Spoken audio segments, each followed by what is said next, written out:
It is with profound sadness that I can confirm that we have found the body of a small child, which we believe to be Parker. A heartbreaking end to the search for Parker Wells. What travelers are being advised to do as thousands of WestJet flight attendants prepare to strike. She's been able to support some of our peace officers that have had difficult calls.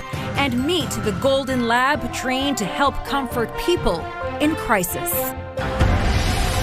CTV Calgary, local breaking news with Camilla Di Giuseppe.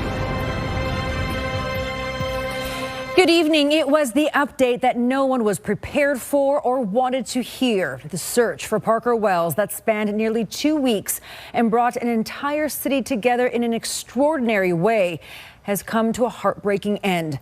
The body of the missing 11-year-old was found this afternoon. While today is not the outcome anyone wanted, I hope Parker's family takes some comfort in knowing they were not alone. So many people cared deeply about their son and wanted to help bring him home. Thousands of people had been scouring the city in hopes of finding Parker since the 11-year-old autistic boy wandered away from his day home on July 16th. This afternoon, the remains of a small child believed to be Parker were found several kilometers away in the 5600 block of 7th Street Northeast. Police received a tip Tuesday from a citizen out searching who found shoes near a culvert. It's believed the child entered the culvert from the west side of Deerfoot Trail and got into a web of small tunnels. It is a 4-foot concrete pipe, and it leads into a labyrinth of pipes that get as small as 2 feet in width. The remains were found 137 meters inside the network of pipes, and investigators believe he had been there for some time.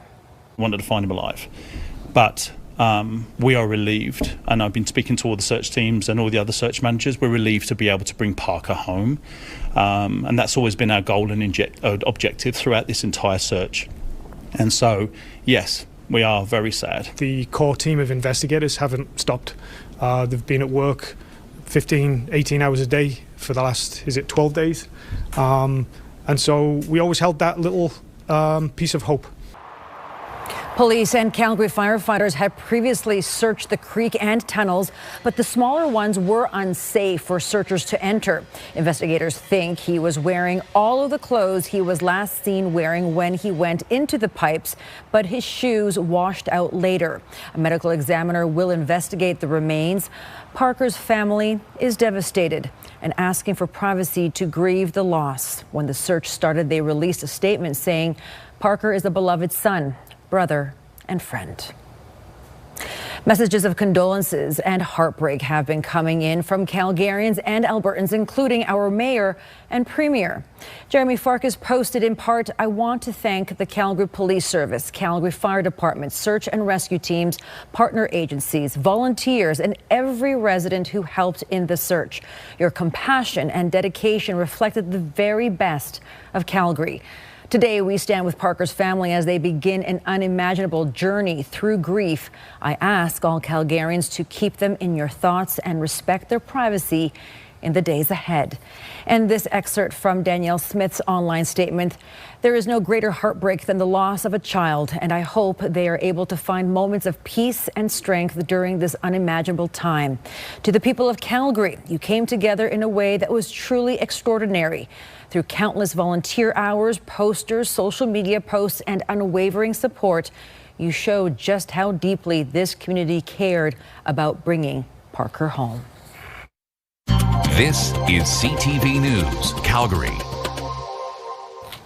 A debate over equalization is again at the forefront in Alberta, with a vote on exploring separation just months away. The Premier made her pitch directly to the Prime Minister today, saying changes are needed to make it fairer. Jordan Canagan has more. The Prime Minister and Alberta Premier standing side by side in Red Deer with different opinions on equalization. I feel as well that we've got to get a bit more fairness into the program. That program distributes federal taxes to provinces to address fiscal disparities. Currently, Alberta, Saskatchewan, and British Columbia do not receive equalization payments. Get rid of that escalator. Let's equalize to the point of need, and then let's take the excess that's in that fund and distribute it back to to the provinces on an equal per capita basis. That'll help us with our funding pressures. And I think it will be a demonstration that just because there's extra money, you don't just cut a check to Ontario, who clearly doesn't need it. It's been a point of contention in this province for years. Western provinces over here are feeling really disgruntled or kind of like ripped off.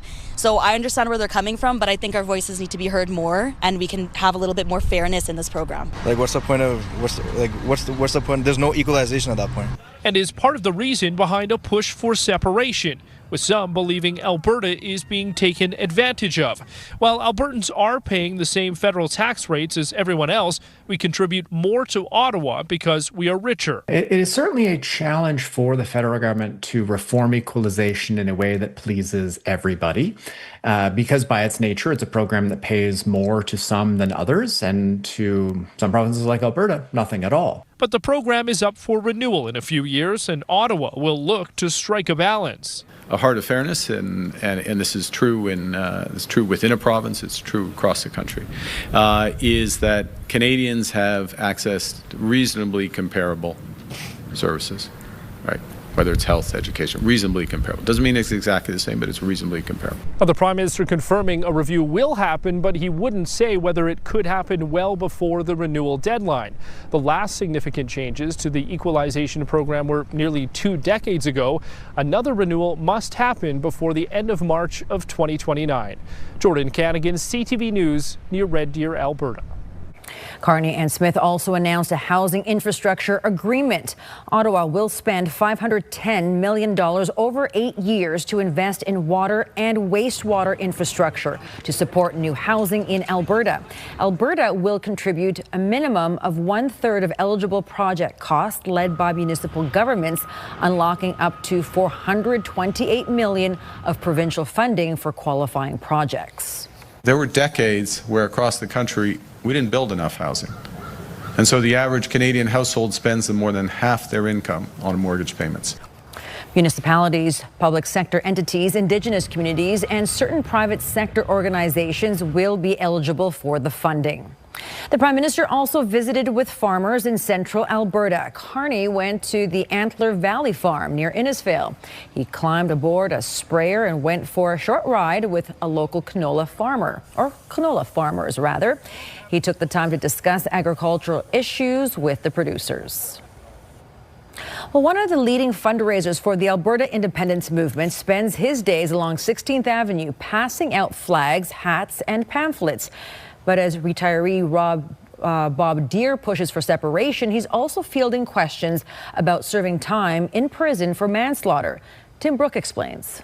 Bob Deer acknowledges there's some irony to setting up shop along the Trans-Canada Highway. I'm open. I don't want to fight with you. I just want to hear a really good reason to stay in Canada. And in 150 days, I've not heard one yet.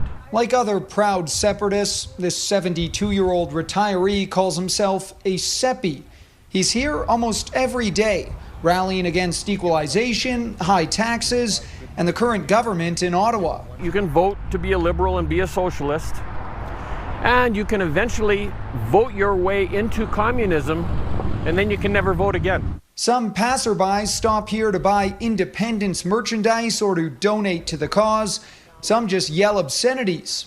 And a select few want to talk about what happened in 2006. 20 years ago, Deer got into a property disagreement with Calgary businessman Jack Beauchamp.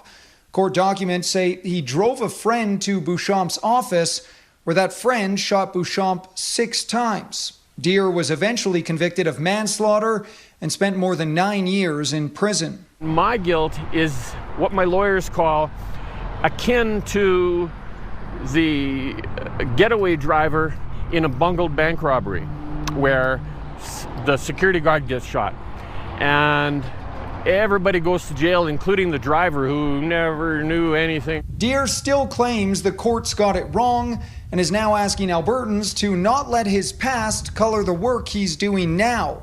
Some believe it's hard to overlook.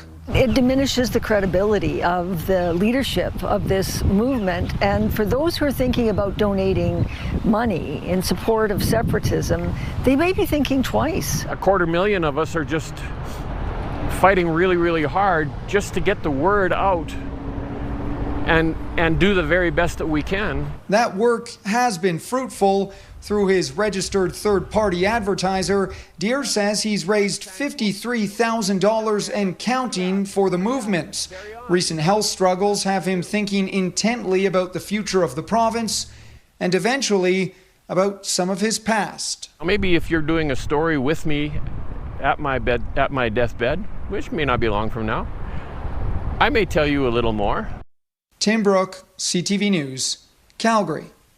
Jeffrey Rath of the Alberta Prosperity Project currently has his assets frozen because of a financial dispute with a First Nation. We are expecting an update on that story next week. A woman in her 20s has died after falling hundreds of meters during a backcountry hiking trip near Mount Shark, west of Canmore. Canmore RCMP say officers were called late yesterday afternoon to assist Parks Canada with a rescue. 4 people were completing what was intended to be a loop hike when the woman lost her footing and fell. Members of the hiking party climbed down to the woman, attempted first aid, and used an emergency messaging device to call for help. Strong winds prevented a helicopter from reaching the scene. The group was able to come off the mountain today, and the woman's body has been removed.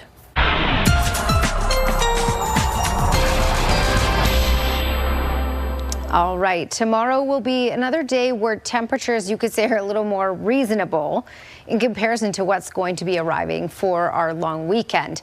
All right, 15 degrees at 8 a.m., getting up to a high of 28 in the afternoon. Air quality health index will keep us around that moderate level, and this comes with stability and lots of sunshine throughout the day tomorrow. By Saturday, our daytime high will be around that 33-degree range, and even hotter in the southeast corner will get closer to 40. Now, this heat won't last a whole long time, and it won't last our entire long weekend. In fact, things change a lot by Sunday. I'll have that full long weekend forecast for you just ahead. Danielle, thank you. Still to come, it's a pickle of a problem for at least one Calgarian. Why an Oak Ridge resident says they can't enjoy their home with all the racket going on outside.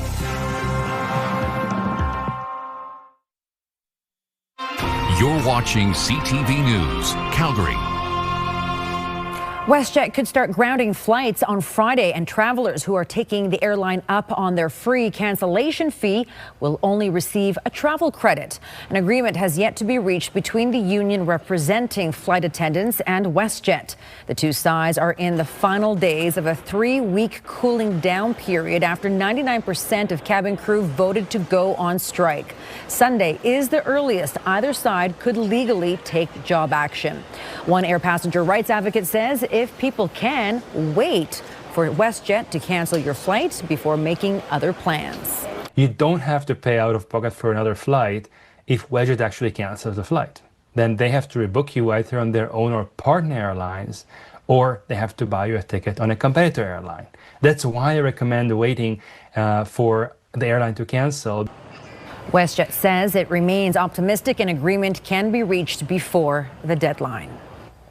A pickleball court in the southwest community of Oak Ridge is creating some noise that some residents don't like. They say they have complained to the city, which pointed to the community association to handle it. Tyler Barrow has more. Denny Hamill's apartment is only a few dozen meters from the Oak Ridge Racket Club's pickleball courts. You can't sit on the deck here and talk. All you hear is that pop, pop, pop all the time. He isn't the only resident living at Heritage Manor who is frustrated. We can hear it in the house, and it's horrible. The noise just drives us nuts. Earhart and Hamill have each reached out to the Oak Ridge Community Association, and both men says not much has been done. A staff member who helps oversee the Oak Ridge Racket Club told us the association has worked to help the noise issue by putting up barriers and instituting hours of play from 9 a.m. to 9 p.m. Kevin Irwin plays on the court several times a week and sympathizes with those who live in the apartment units, but he feels those measures are enough. I think this is sufficient, 9 o'clock. The noise itself, I understand first thing in the morning, but during the weekdays, most people are gone. Okay. 11-0. This is not the city's first pickleball predicament. Last year, the city shut down a court in Walden due to the volume of noise complaints and failing to meet the setback distance of 80 meters from properties in a residential area. When asked about the Oak Ridge court, the city said it's an Oak Ridge Community Association matter, but that it has not violated any noise bylaw. The association didn't respond to our questions about proximity to homes. We don't want people to be mad at us over this, but they have to appreciate that we would like to be able to sit outside and have a barbecue. Tyler Barrow, CTV News, Calgary. Crews from Calgary Fire are in Edmonton to help with storm cleanup. The city of Edmonton says damage to their urban tree canopy is extensive and requires specialized tree removal. There simply are not enough workers in their city to get it all done. Since June, Edmonton received more than 3,000 calls about storm-related tree issues. They also say downed limbs and branches from elm trees can provide a good habitat for the beetles that spread Dutch elm disease, and that means the cleanup has to be done in a hurry. Danielle is up next with her Skywatch forecast. Again, that heat, that extreme heat, is still on its way with a cool down on the latter part of the long weekend. Details next.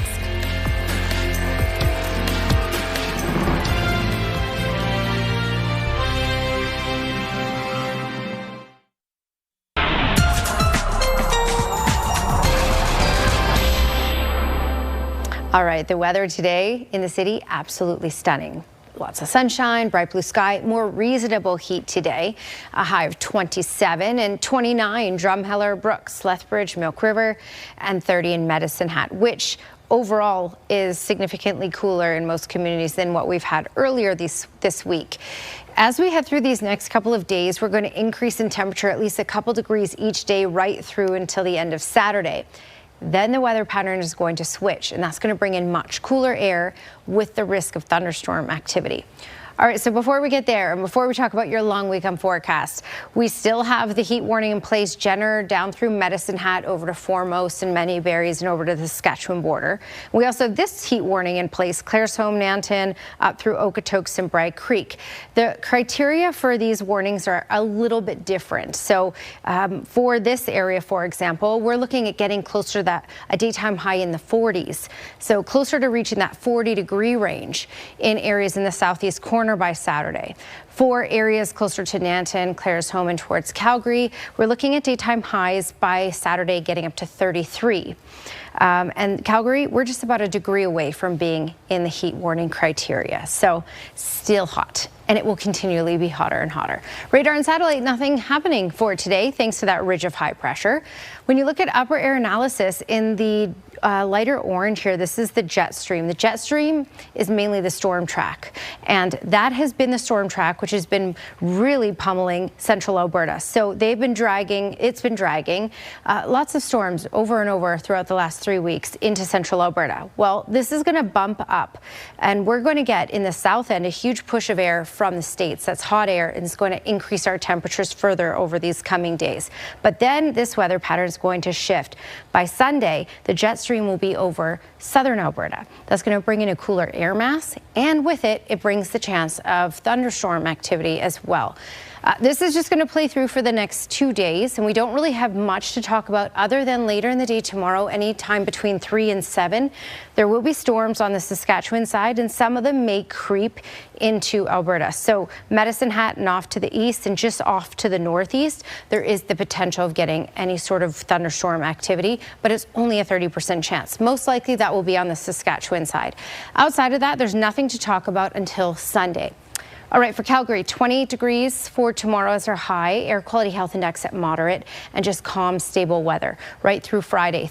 Friday, you're looking at high of 30 degrees, Saturday, 33 degrees, and of course, that will be the hottest of this stretch. Then, though, by Sunday, that weather pattern will shift. We're dropping down to a high of just 23, which is actually a degree below normal. And again, with it comes the risk of thunderstorms for Sunday and Monday. Danielle, thank you so very much. Table tennis is taking off in Alberta, and a unique overseas partnership is getting the credit. We explain what's causing this big bounce coming up.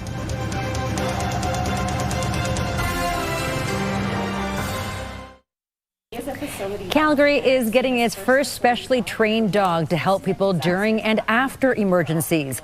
Golden Lab Minnie is joining the team at the Calgary Emergency Management Agency. She will offer emotional support by being calm and providing quiet physical contact, which helps reduce stress and provide reassurance. She'll help people who have been displaced by crisis as well as first responders themselves. Minnie will work until mandatory retirement at age 11. A unique exchange with China is helping turn Alberta into one of Canada's fastest growing hotbeds for table tennis. As more athletes travel overseas to train and more coaches come to Calgary, the sport is seeing unprecedented growth. Moses Woldu has more. The room is packed and every single table tennis court filled at the Calgary Junior Table Tennis Association. Ping pong, the population is getting bigger and bigger. So we try to get more people involved. Former Canadian table tennis coach Yeonjin Duan started his club over a year ago, and they now have surpassed 200 members and even started a rec club in town for older players called AI Ping Pong Club. We are not a tech company. The AI means love in Chinese. That love for the sport is leading to a unique cultural exchange between Alberta and China.